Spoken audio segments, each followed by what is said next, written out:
Hello student, welcome to my channel Sarvan lecturer. आज हम लोग क्लास 10 साइंस का सभी महत्वपूर्ण प्रश्न इस वीडियो में देखने वाले हैं। आज के इस वीडियो को लास्ट तक जरूर देखना, क्योंकि इसमें जितने भी प्रश्न देखेंगे वो 100% बोर्ड परीक्षा के लिए बहुत ज्यादा इंपॉर्टेंट है और बोर्ड एग्जाम में 100% आएगा। अगर आपका भी टारगेट है 95% लाना तो इस वीडियो को लास्ट तक जरूर देखना। आपके जितने भी बहुविकल्पीय प्रश्न हैं, लघु उत्तरीय, दीर्घ उत्तरीय, सब इस वीडियो में देखने वाले हैं। तो वीडियो को लाइक कर देना, अगर चैनल पर नया तो सब्सक्राइब भी कर लेना, ठीक है। सबसे पहला प्रश्न हम लोग देखेंगे, सबसे पहले बहुविकल्पीय प्रश्नों को। देखो, सबसे पहला मोस्ट इंपोर्टेंट बहुविकल्पीय प्रश्न है पहले ही चैप्टर का, केमिस्ट्री का, ठीक है। लिखा हुआ लौह चूर्ण पर तनु हाइड्रोक्लोरिक अम्ल डालने से क्या होता है, सही उत्तर पर निशान लगाइए। ऑप्शन नंबर फर्स्ट है हाइड्रोजन गैस एवं आयरन क्लोराइड बनता है। बी हमारे पास है क्लोरीन गैस एवं आयरन हाइड्रोक्साइड बनता है। सी हमारे पास है कोई अभिक्रिया नहीं होती है। एंड डी है आयरन लवण एवं जल बनता है। तो देखो, जो आपका लौह चूर्ण है, लौह चूर्ण पर अगर आप तनु हाइड्रोक्लोरिक अम्ल डालोगे तो लोहा जो है, यानी कि लौह जो है वो मतलब HCl मान लो, हाइड्रोक्लोरिक अम्ल HCl से अभिक्रिया करेगा तो आपका Fe के साथ Cl जुड़ जाएगा, ठीक है। और आप लोगों का जो हाइड्रोजन है वो बाहर निकलेगा, यानी कि हाइड्रोजन गैस बाहर निकलेगा और Fe के साथ C जुड़ेगा तो हमारा Cl, तो हमारा हो जाएगा आयरन क्लोराइड। तो हाइड्रोजन गैस एवं आयरन क्लोराइड बनता है, ठीक है। ऑप्शन नंबर ए हमारा बिल्कुल सही है कि हाइड्रोजन गैस एवं आयरन क्लोराइड बनता है। ये ऑप्शन हमारा बिल्कुल सही है, ठीक है। समझ में आ गया, बहुत ज्यादा आसान है, लेकिन ये सारा बहुत ज्यादा इंपॉर्टेंट क्वेश्चन है। मतलब बोर्ड एग्जाम में बिल्कुल तैयार ही करके जाना, यहां से आपके बहुत सारे क्वेश्चंस बोर्ड एग्जाम में आएंगे, ठीक है। अगला क्वेश्चन है, यहां क्वेश्चन नंबर 2 है, शुद्ध जल का पीएच मान कितना होता है। देखो, शुद्ध जल का पीएच मान कोई बहुत आसान क्वेश्चन है। सबसे पहले पीएच स्केल आप लोगों को समझ में आना चाहिए। जैसा आपका 0 से लेकर 14 तक, ठीक है, तो वो आपका बीच में 7 होता है। देखो, आपका 7 मतलब 0 से लेकर 7 तक का अम्लीय होता है और 7 से लेकर 14 तक का क्षारीय होता है। लेकिन जो बीच में 7 होता है वो शुद्ध होता है। शुद्ध जल का पीएच मान 7 ही होता है, ठीक है। इसीलिए जो ये होता है उदासीन होता है, ना खट्टा होता है ना मीठा होता है, उदासीन होता है, जल का कोई स्वाद नहीं होता है, इसलिए इसका पीएच मान 7 होता है, ठीक है। तो ये हमारा क्वेश्चन नंबर 2 है। क्वेश्चन नंबर 3 आप लोग देखो, क्वेश्चन नंबर 3 में पूछ रहा है कि अपच का उपचार करने के लिए निम्न में से किस औषधि का उपयोग होता है, ठीक है। जो अपच का अगर उपचार करना है तो निम्न में से कौन सी औषधि का उपयोग किया जाता है। ऑप्शन नंबर ए हमारे पास है एंटीबायोटिक, बी है आपका एंटीसिड, एंड सी हमारे पास है आपका एनाल्जेसिक, एंड डी है एंटीसेप्टिक। तो मतलब अगर अपच का उपचार करना है तो बहुत ज्यादा आसान क्वेश्चन है। इसके लिए हम लोग क्या करेंगे, एंटीसिड का प्रयोग करेंगे, ठीक है। एंटीसिड का प्रयोग करेंगे। आपके एनसीईआरटी बुक में स्पष्ट लिखा हुआ है इसका क्वेश्चन का आंसर। तो ये सारा बहुत ज्यादा इंपॉर्टेंट है, सारा एनसीईआरटी का क्वेश्चन है, तो जरूर कंप्लीट करके ही बोर्ड एग्जाम में पेपर देने जाना, ठीक है। हमारा क्वेश्चन नंबर 3 हो गया। अब हम लोग देखेंगे क्वेश्चन नंबर 4। क्वेश्चन नंबर 4 में क्या पूछा है, निम्न में से कौन सी धातु अम्ल में से हाइड्रोजन विस्थापित करती है। यहां आपको बताना है 4 ऑप्शंस में से जो अम्ल में से हाइड्रोजन विस्थापित करती है। तो अगर आप लोगों ने सक्रियता श्रेणी पढ़ा होगा तो जानते होंगे। देखो, सक्रियता श्रेणी में क्या है कि हाइड्रोजन जो होता है, हाइड्रोजन, ठीक है, हाइड्रोजन के ऊपर जो होता है वो अम्ल में से हाइड्रोजन विस्थापित कर सकता है। जो हाइड्रोजन के नीचे है वो नहीं कर सकते हैं, ठीक है। वो हाइड्रोजन से कम क्रियाशील है, तो वो कैसे करेंगे, तो जो हाइड्रोजन से ऊपर है वही कर सकते हैं। तो उसको पढ़ लेना। ऑप्शन नंबर ए है Mg एंड Zn, बी है Pt एंड सी हमारे पास है Cu एंड Hg है, ठीक है, डी है Hg। तो इसमें हमारा राइट आंसर क्या हो जाएगा, देखो जो हमारा हाइड्रोजन है, हाइड्रोजन से ऊपर जो हमारा Mg है और Zn दोनों है, ठीक है। Hg and Cu and Pt ये सारे आपके हाइड्रोजन से नीचे हैं, तो इसलिए हमारा ऑप्शन नंबर ए सही हो जाएगा, ठीक है। थोड़ा सा ध्यान रखना, ये क्वेश्चन बहुत ज्यादा इंपॉर्टेंट है। अब मान लो इसी में से आपसे पूछ ले कि हाइड्रोजन में से अम्ल विस्थापित नहीं कर पाती हैं, तो इन तीनों में से कोई दे दे, कॉपर नहीं कर पाएगा, Hg भी नहीं कर पाएगा, एंड Pt भी नहीं कर पाएगा, ठीक है। तो ये भी याद रखना, कौन नहीं कर पाता है, कौन हाइड्रोजन विस्थापित कर सकता है। क्वेश्चन नंबर 5 है, एसिटिक अम्ल का आयुपेसी नाम है। जो एसिटिक अम्ल होता है, एसिटिक अम्ल का आयुपेसी नेम क्या होता है। ऑप्शन नंबर ए है एसिटिक अम्ल, बी है एथेनोइक अम्ल, सी है मेथेनोइक अम्ल, डी है प्रोपेनोइक अम्ल। देखो, एसिटिक अम्ल का फार्मूला होता है CH3COOH, ठीक है। अब इसमें कार्बन की संख्या कितनी है, 2 है। अगर 2 है तो 2 कार्बन की संख्या को क्या कहा जाता है, एथ कहा जाता है। तो इसमें एथ वाला ही सही होगा, कॉमन सी बात है, ना मेथ वाला सही होगा ना प्रोप वाला सही होगा। प्रोप मतलब प्रोपेन, मतलब प्रोपेनोइक में आपका 3 कार्बन हो जाएगा, मेथेनोइक में 1 कार्बन हो जाएगा, है कितना 2 कार्बन। अब आपका एसिटिक अम्ल भी नहीं सही है, क्योंकि एसिटिक अम्ल तो नाम है, इसलिए हमारा एथेनोइक अम्ल बिल्कुल सही हो जाएगा। ठीक है, ऐसे भी आप थोड़ा सा आप अपने तरफ से कॉमन माइंड लगाकर भी आप क्वेश्चन का आंसर दे सकते हो। ठीक है, अगला हमारा क्वेश्चन नंबर 6 है कि मतलब जो मुद्रा धातु है, जो मुद्रा धातु है जिसे मुद्रा बनाने में जिसका प्रयोग किया जाता है उसको बताना है। ऑप्शन नंबर ए है Zn, V है Sn, एंड सी है Pb एंड डी है Cu। तो मुद्रा धातु जो है ना, इन चारों में से मुद्रा धातु जो हमारा है वो है Cu, कॉपर। ठीक है, कॉपर जो है वो एक मुद्रा धातु है। ठीक है, कॉपर क्या है, मुद्रा धातु। अगर अगला क्वेश्चन देखो, बायोलॉजी से आ गया हमारा, देखो मनुष्य में वृक्क जो है, वृक्क का मतलब है किडनी, एक तंत्र का भाग है जो संबंधित है। ठीक है, इन चारों में से हमारा वृक्क किससे संबंधित है? ऑप्शन नंबर ए है पोषण से, बी है श्वसन से, सी है उत्सर्जन से, डी है परिवहन से। देखो जो वृक्क है एक महत्वपूर्ण उत्सर्जी अंग है। ठीक है, मोस्ट इंपॉर्टेंट है, ना ये पोषण से संबंधित है ना ये श्वसन। श्वसन से हमारा फेफड़ा संबंधित होता है। परिवहन जो है, परिवहन तो आपका मतलब जो, एंड उत्सर्जन जो है, उत्सर्जन से हमारा वृक्क संबंधित है, तो इसलिए हमारा सही हो जाएगा उत्सर्जन से। ठीक है, समझ में आ गया ना सारा क्वेश्चन? बहुत ज्यादा आसान है, नोट कर लेना, जितना क्वेश्चन बता रहा हूं बिल्कुल नोट कर लेना। 8वां नंबर क्वेश्चन है, पादप में जाइलम उत्तरदायी है। जो पादप होता है उसमें जाइलम क्या करता है? ऑप्शन नंबर ए है जल का वहन, बी है भोजन का वहन, सी है अमीनो अम्ल का वहन, डी है ऑक्सीजन का वहन।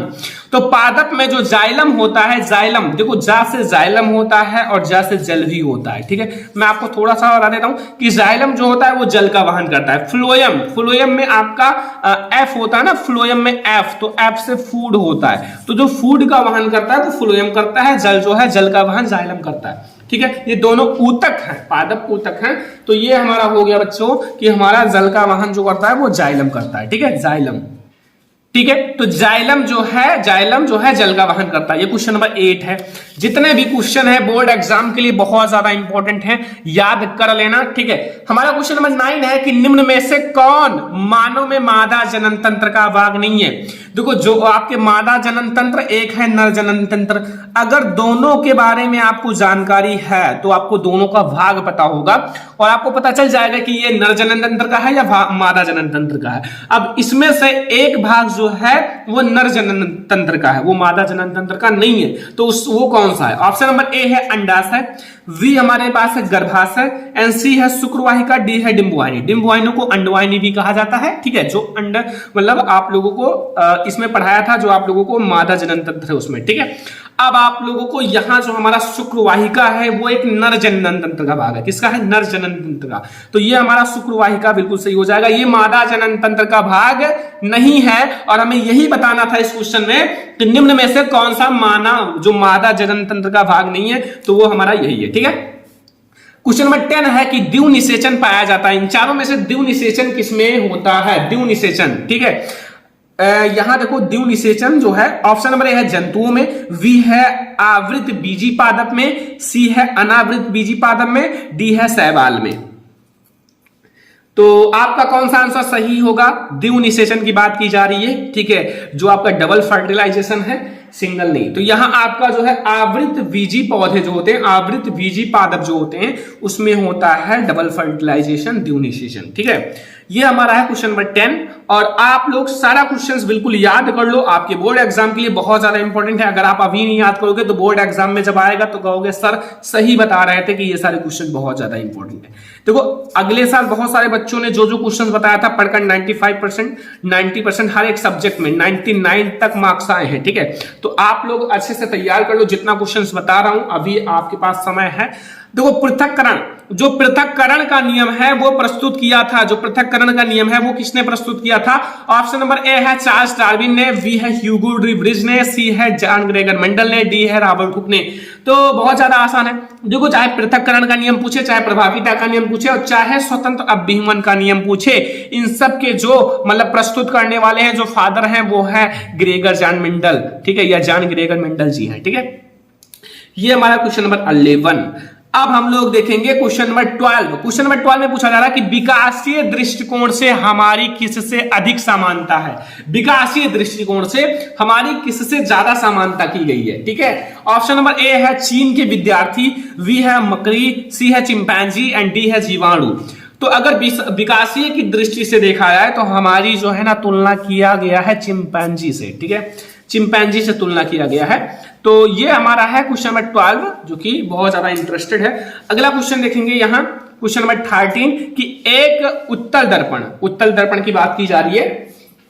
उत्तल दर्पण की फोकस दूरी 10 सेंटीमीटर है। दर्पण की वक्रता त्रिज्या क्या होगी?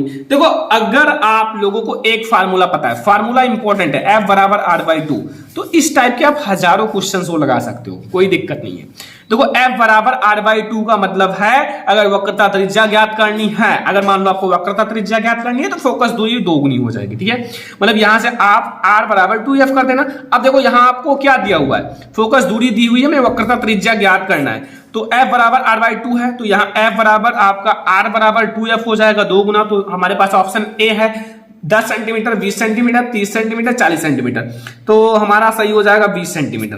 कौन सा सही हो जाएगा? 20 सेंटीमीटर बिल्कुल सही हो जाएगा। ये हमारा है क्वेश्चन नंबर 13। क्वेश्चन नंबर 14 अब हम लोग देखेंगे। क्वेश्चन नंबर 14 पर फोकस करो। क्वेश्चन नंबर 14 देखो यहाँ कि क्वेश्चन नंबर 14 है कि निर्वात में प्रकाश की चाल 3 × 10⁸ मीटर प्रति सेकंड है। मतलब निर्वात में प्रकाश की चाल इतना है। तो कांच जिनका अपवर्तनांक 1.5 है में प्रकाश की चाल है, इसमें आप लोगों को प्रकाश की चाल बतानी है।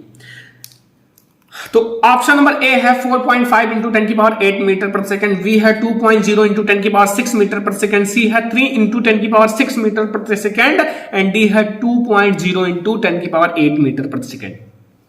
देखो, आसान बहुत ज्यादा है अगर आप लोग माइंड लगाओगे। तो यहाँ 3 × 10⁸ है और बटे में 1.5 है, इसको आप काटोगे 2 हो जाएगा। 2 × 10⁸ मीटर प्रति सेकंड हो जाएगा। इसका एक छोटा फार्मूला है, आपके बुक में दिया होगा, देख लेना। ठीक है, तो यहां हमारा 2.0 × 10⁸ मीटर प्रति सेकंड हो जाएगा, यानी कि 2 × 10⁸ मीटर प्रति सेकंड बिल्कुल सही हो जाएगा। अगला क्वेश्चन, क्वेश्चन नंबर 15, अस्पष्ट दृष्टि की न्यूनतम दूरी होती है। अस्पष्ट दृष्टि की न्यूनतम दूरी बताना है कि अस्पष्ट दृष्टि की न्यूनतम दूरी कितनी होती है। ये आप लोगों से क्वेश्चन पूछा गया है। ऑप्शन नंबर ए है 25 सेंटीमीटर, बी है 50 सेंटीमीटर, सी है 100 सेंटीमीटर, डी है इनफाइनाइट। तो अस्पष्ट दृष्टि की सबसे कम यानी कि न्यूनतम दूरी, अगर दूर मतलब दूर वाला पूछा जाता तो इनफाइनाइट हो जाता, लेकिन हमें न्यूनतम पूछा गया है तो न्यूनतम हमेशा याद रखना 25 सेंटीमीटर होता है। कितना होता है? 25 सेंटीमीटर। ये हमारा बिल्कुल सही हो जाएगा। अगला क्वेश्चन नंबर 16, एक प्रोटॉन पर विद्युत आवेश की मात्रा होती है। एक प्रोटॉन पर विद्युत आवेश की मात्रा कितनी होती है ये बताना है। ठीक है, ऑप्शन नंबर ए हमारे पास है 1 × 10⁻⁻19 कूलाम, बी हमारे पास है 6.25 × 10⁻19 कूलाम, सी है 1.6 × 10⁻19 कूलाम एंड डी है 1.6 × 10⁻⁻19 कूलाम। तो इसमें हमारा राइट आंसर क्या हो जाएगा? इसका राइट आंसर हो जाएगा 1.6 × 10⁻⁻19 कूलाम, क्योंकि अगर इलेक्ट्रॉन पर या प्रोटॉन पर आवेश की मात्रा पूछी जाए तो बिल्कुल सेम होता है, बिल्कुल सेम। तो इसीलिए आप लोग याद रखना। अगला क्वेश्चन हम लोग देखेंगे। अगला क्वेश्चन देखो यहाँ क्वेश्चन नंबर 17 है कि किसी विद्युत बल्ब का जो आप लोगों का अनुनाद है वो 220 वोल्ट है एंड 110 वाट है। ठीक है, इसे 110 वाट पर प्रचलित करने पर तब इसके द्वारा उपभुक्त शक्ति कितनी होती है।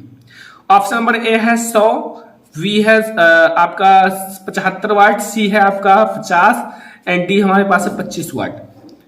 तो देखो, इस पर एक फार्मूला आपको मिलेगा और उस पर अगर आप इस क्वेश्चन को लगाओगे तो आपको आंसर बहुत आसानी से मिल जाएगा। वैसे मैं आप लोगों को बता देता हूं इसका राइट आंसर क्या होगा। इसका राइट आंसर हो जाएगा 50 वाट। ठीक है, 50 वाट। इसको मैंने पढ़ाया है, आप लोगों के चैप्टर में ये है क्वेश्चन। तो अब हम लोग देखेंगे क्वेश्चन नंबर 18 यानी कि 18 नंबर क्वेश्चन। 18 नंबर क्वेश्चन में आप लोगों से क्या पूछ रहा है कि यहां एक गतिमान आवेशित कण जो है वो उत्पन्न करता है। अगर एक गतिमान आवेशित कण है तो वो क्या उत्पन्न करता है। ऑप्शन नंबर ए है केवल चुंबकीय क्षेत्र, बी है केवल विद्युत क्षेत्र, सी है केवल आपका चुंबकीय और विद्युत क्षेत्र दोनों, डी है इनमें से कोई नहीं। देखो अगर कोई भी गतिमान आवेशित कण है उसे चुंबकीय क्षेत्र में ले जाओगे तो वो चुंबकीय क्षेत्र उत्पन्न करेगा, विद्युत क्षेत्र में ले जाओगे तो विद्युत क्षेत्र उत्पन्न करेगा। तो चुंबकीय व विद्युत क्षेत्र दोनों, ठीक है, समझ में आ रहा ना। क्वेश्चन नंबर 19, विद्युत धारा उत्पन्न करने की युक्ति है, जो विद्युत धारा है विद्युत धारा उत्पन्न करने की युक्ति है। ऑप्शन नंबर ए है जनित्र, बी है गैल्वेनोमीटर, सी है अमीटर, डी है मोटर। तो अगर हम लोग बात करें कि विद्युत धारा जो है वो उत्पन्न करने की युक्ति इन चारों में से कौन सी है, तो विद्युत धारा उत्पन्न करने की युक्ति जो है वो हमारा है जनित्र। वैद्युत जनित्र या विद्युत मोटर जो है वो अलग चीज है, आपका जो धारा उत्पन्न करती है वो विद्युत जनित्र है। अगला क्वेश्चन लास्ट आपका 20 जो ऑब्जेक्टिव क्वेश्चन है, देखो आप लोगों का जीवाश्म ऊर्जा का स्रोत है, जीवाश्म ऊर्जा का स्रोत है, ए है पवन ऊर्जा, बी है कोयला या पेट्रोलियम, सी है सौर ऊर्जा, डी है जल विद्युत। तो देखो जो जीवाश्म ऊर्जा की बात की जा रही है तो वो उसको उदाहरण जो कोयला और पेट्रोल होता है, ठीक है, कोयला और पेट्रोल। तो ये हमारा राइट हो जाएगा, जीवाश्म ऊर्जा का स्रोत कोयला या पेट्रोल है, ऑप्शन नंबर बी बिल्कुल सही है। तो ये हमारा हो गया बहुविकल्पीय प्रश्न, जो मैंने आप लोगों को बहुत ज्यादा इंपॉर्टेंट है वही मैंने आप लोगों को बताया है। अब हम लोग देखेंगे आपके लघु उत्तरीय दीर्घ उत्तरीय जो बोर्ड एग्जाम के लिए बहुत ज्यादा इंपॉर्टेंट है। तो ये क्वेश्चन आपके बोर्ड एग्जाम के लिए बहुत ज्यादा इंपॉर्टेंट है, आपके लॉन्ग क्वेश्चन में मैंने देखा है हर साल पूछा जाता है, इसलिए आप लोग ध्यान से समझना, जितना क्वेश्चन बता रहा हूं ध्यान से समझना, ठीक है। लिखा हुआ है कि बेकिंग पाउडर या बेकिंग सोडा या खाने वाला सोडा, कुछ भी कह सकते हो, का रासायनिक नाम एवं अणुसूत्र क्या है, भौतिक गुण, रासायनिक गुण, उपयोग, बनाने की विधि, सब कुछ बताना है ताकि बोर्ड एग्जाम में अगर आए तो आपको फुल मार्क्स मिले। तो सबसे पहले हम लोग जानेंगे कि बेकिंग पाउडर का जो रासायनिक नाम होता है वो सोडियम बाइकार्बोनेट होता है, सोडियम का Na से बाई और कार्बोनेट का CO3 कार्बोनेट, तथा अणुसूत्र देखो सोडियम का Na हो जाएगा, बाई का H लगा देना और कार्बोनेट का CO3 यानी कि NaHCO3, इसका आपका रासायनिक सूत्र होता है या फिर अणुसूत्र होता है। बनाने की विधि समझ लो, बहुत ज्यादा आसान है। यह जो है सोडियम हाइड्रोक्साइड, सोडियम हाइड्रोक्साइड का मतलब होता है NaOH, Na से सोडियम, OH से हाइड्रोक्साइड के सांद्र विलयन में अधिक मात्रा में कार्बन डाइऑक्साइड गैस, जो कार्बन डाइऑक्साइड गैस होता है ना, को प्रवाहित करने पर प्राप्त होता है, ठीक है। ध्यान से समझना, अगर आपका सोडियम आपका हाइड्रोक्साइड है उसमें अगर आप अधिक मात्रा में कार्बन डाइऑक्साइड गैस प्रवाहित करोगे तो फिर आप लोगों का क्या बनेगा, बेकिंग पाउडर। जैसे मैं आप लोगों को रिएक्शन के साथ समझा देता हूं, जैसे 2NaOH, देखो मैंने यहाँ 2 ऑलरेडी लगा दिया बैलेंस करने के लिए, और बैलेंस करने का ट्रिक मैंने आपको बता रखा है, CO2, सॉरी इसमें कार्बन डाइऑक्साइड गैस है CO2, ठीक है। एंड अगर आप इसको अभिक्रिया कराओगे तो एक बार में आपको मिलेगा नहीं, ठीक है, आपको मिलेगा Na2CO3, सोडियम कार्बोनेट केवल मिलेगा, प्लस H2O, लेकिन हमें क्या मिला, क्या मतलब मिलना चाहिए, सोडियम बाइकार्बोनेट। तो फिर हम लोग एक बार और अभिक्रिया करा लेते हैं, Na2 इस चीज को इधर ले आओ, Na2CO3 एंड प्लस आपका H2O है, पूरा ले आओ जितना आपको मिला है, फिर आपको कार्बन डाइऑक्साइड गैस प्रोवाइड करना है। देखो एक बात और है, आप इसको दूसरे विधि से भी बता सकते हो, लाइक आपका सोडियम कार्बोनेट के जलीय विलयन में कार्बन डाइऑक्साइड गैस प्रोवाइड करने पर आपको बेकिंग पाउडर मिलता है, इस तरीके से भी बता सकते हो, बुक में लिखा होगा, ठीक है। अब यहां से 2NaHCO3, this is sodium bicarbonate, क्या है जो हमें बनाना था, सोडियम बाइकार्बोनेट, सोडियम बाइकार्बोनेट, बस हो गया, इतना आसान है। तो यही थोड़ा सा याद रखना। अब हम लोग देखेंगे भौतिक गुण। यह एक सफेद क्रिस्टलीय जल में अल्पविलीय पदार्थ है, देखो ये आपका सफेद रंग का होता है और जल में अल्पविलीय होता है, ठीक है, एकदम विलीय नहीं होता है। दूसरा है इसका जलीय विलयन अम्लीय होता है, इसका विलयन ऐसा होता है, जलीय विलयन जो होता है वो अम्लीय होता है, क्योंकि इसमें H है ना, H मतलब हाइड्रोजन आयन, इसलिए अम्लीय होगा। रासायनिक गुण देख लो, इसको गर्म करने पर यह सोडियम कार्बोनेट धामन सोडा में टूट जाता है तथा CO2 गैस बाहर निकलती है। चलो इसको हम लोग गर्म करते हैं, तो फिर गर्म करने के लिए आप लोग रिएक्शन में देखो, सबसे पहले जो आप लोगों का इसका सूत्र होता है 2NaHCO3, ये आपका सूत्र हो गया। और इसको हमें गर्म करना है ना, तो फिर लिख दो गर्म करने पर, यानी कि इस पर हम लोग टेम्परेचर देंगे। तो गर्म करोगे तो हमें मिलेगा क्या, हमें मिलेगा, जैसे इसको आप लोग देखो समझना, यहां आपको Na2 मिल जाएगा, CO3, अभी आपको इसका ट्रिक बता दूंगा, याद रहेगा, H2O मिल जाएगा प्लस CO2 मिल जाएगा, देखो ये जो अभिक्रिया है ना, इसको उल्टा कर दो, इस चीज को इधर ले आया गया है इधर, और इस चीज को जो आप लोगों को ये है अभिकारक, इसको उत्पाद बना दिया गया है। बस इतने चीज किया गया है, बहुत आसान है। तो ये हमारा गर्म किया गया है, ये पहला रासायनिक गुण है। रासायनिक गुण याद रखना है, ठीक है। अगला रासायनिक गुण देखो, यह तनु अम्ल के साथ क्रिया करके लवण, जल तथा कार्बन डाइऑक्साइड गैस निकलता है। चलो मैं आप लोगों को एक अम्ल लेता हूं HCl, उसके साथ अभिक्रिया करा देता हूं, ठीक है। देखो आपका NaH है, CO3, ठीक है, ये आपका सोडियम बाइकार्बोनेट है, और प्लस में एक अम्ल लेता हूं HCl। तो देखो क्या क्या बनेगा, एक तो कह रहा है लवण बनेगा, तो Na यहां से ले लो, Cl यहां से ले लो, ये हो गया NaCl, एक लवण है, ठीक है, नमक। एंड जल है तो H2O बाहर निकाल दो, प्लस आप लोगों को क्या है कार्बन डाइऑक्साइड, तो कार्बन डाइऑक्साइड आप ऐसे कर लो, बस हो गया रिएक्शन। तो ये हो गया। उपयोग देख लो, प्रयोगशाला में अभिकर्मक के रूप में चाहे बेकिंग पाउडर हो, चाहे व्यंजक चूर्ण हो, चाहे प्लास्टर ऑफ पेरिस हो, सबका उपयोग प्रयोगशाला में अभिकर्मक के रूप में किया जाता है। अग्निशामक के रूप में दूध को फाड़ने के समय को बचाने के लिए, बस ये 3 उपयोग याद रखना, ठीक है। तो ये हमारा हो गया पूरा आप लोगों का बेकिंग पाउडर, बेकिंग सोडा, सब कुछ इसमें है बेकिंग सोडा का, बस इतना आपको लिखना है बोर्ड एग्जाम में अगर आएगा लॉन्ग क्वेश्चन में। दूसरा क्वेश्चन आप लोग देखो, दूसरा क्वेश्चन आप लोगों से पूछ रहा है कि साबुनीकरण, जो साबुनीकरण पर टिप्पणी लिखिए। बोर्ड एग्जाम में बहुत बार पूछा गया है कि साबुनीकरण पर टिप्पणी लिखिए, आप लोग देखे होंगे बोर्ड एग्जाम के लिए बहुत ही ज्यादा इंपॉर्टेंट है ये क्वेश्चन, ठीक है। तो इसका आप लोगों को रिएक्शन याद करने में हार्ड लगेगा, ठीक है। जैसे उच्च अणुभार वाले मोनोकार्बोक्सिलिक अम्लों के सोडियम तथा पोटेशियम लवण साबुन कहलाते हैं। ये तेलों और वसाओं के NaOH तथा KOH द्वारा जल अपघटन से प्राप्त होता है। इस क्रिया को साबुनीकरण कहते हैं, ठीक है। अब ये आप लोगों को समझ में आ गया होगा। अब देखो बनाने की विधि समझ लो, मतलब जो हमारा साबुन बनाने की विधि या फिर अभिक्रिया समझ लो। मैं यहाँ अभिक्रिया हेडिंग डाल देता हूँ, साबुन बनाने की अभिक्रिया आप लोग हेडिंग डाल देना, ठीक है। अभिक्रिया देखो आपका लॉन्ग रिएक्शन है, देखो CH2, जो आप लोगों का CH2 OCO C17H35, ठीक है। इस तरह से आप लोग लिखो, मतलब ये आपका फॉर्मूला है, किसका है, जो अपना ट्राइसेट्रिडिन वसा का, ठीक है। फिर यहां आप लोग सिंगल बॉन्ड लगाना, फिर यहां मैं फिर से देखो, फिर मैं कलर से लिख देता हूं CH, देखो यहां CH2 है, केवल CH है, OCO C17H35, ये हो गया। फिर आप लोग एक सिंगल बॉन्ड लगाओ, 3 लाइन में अभिक्रिया होगी। फिर ऊपर वाला सेम लिख दो, CH2 OCO C17H35।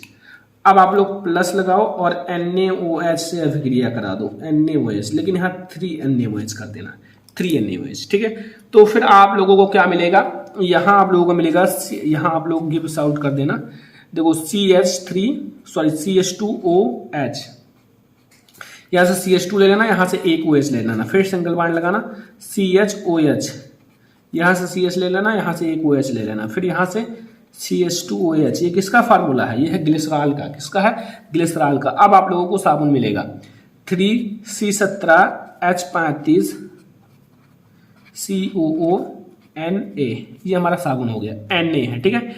यह नाम आप लोग लिख लेना, ये हमारा है साबुन, ये हमारा क्या है, ग्लिसरॉल,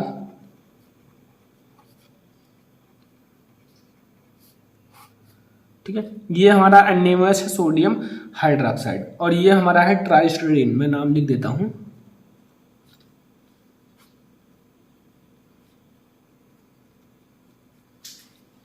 या फिर वसा। बस ये हो गया हमारा साबुनीकरण। अगला देखो बहुत ज्यादा इंपॉर्टेंट क्वेश्चन है, जो आप लोगों को बिल्कुल कंप्लीट ही कर लेना है। DNA तथा RNA में अंतर लिखिए, बहुत ज्यादा इंपॉर्टेंट है। तो सबसे पहले आप हेडिंग डाल देना DNA, फिर आप लोग हेडिंग डाल देना RNA। DNA यह मुख्य रूप से गुणसूत्रों में पाया जाता है, जो DNA होता है मुख्य रूप से गुणसूत्रों में पाया जाता है। इसके अतिरिक्त अल्प मात्रा में हरित लघु व माइटोकॉन्ड्रिया में पाया जाता है। और यह जो होता है, यह मुख्य रूप से कोशिका द्रव्य में व फिर अल्प मात्रा में केंद्रक में भी पाया जाता है, ठीक है, याद रखना।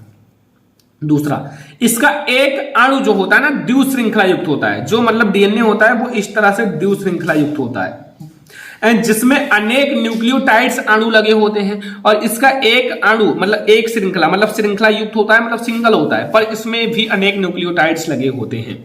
ठीक है। अगला, इसके नाइट्रोजनी क्षारक एडेनिन, ग्वानिन, साइटोसिन, थाइमिन है, लेकिन इसमें जो आप लोगों का इसके नाइट्रोजनी क्षारक एडेनिन, ग्वानिन, साइटोसिन और थाइमिन के स्थान पर यूरेसिल है, बस थोड़ा सा चेंज है। और इसमें जो है डीऑक्सीराइबोज शर्करा पाया जाता है, डीऑक्सीराइबोज पाई जाती है, इसमें केवल राइबोज शर्करा पाई जाती है, क्योंकि इसमें डीऑक्सी क्यों है, डीएनए है और वो आरएनए है। यह एक अनुवांशिक पदार्थ है, देखो डीएनए तो एक अनुवांशिक पदार्थ है जो कोशिका की क्रियाओं में नियंत्रण करता है, या यदा कदा अनुवांशिक पदार्थ है तथा प्रोटीन संश्लेषण में दूध का कार्य करता है। जहां डीएनए नहीं होता वहां आरएनए ही प्रोटीन संश्लेषण का कार्य करता है। ठीक है, तो समझ में आ गया होगा।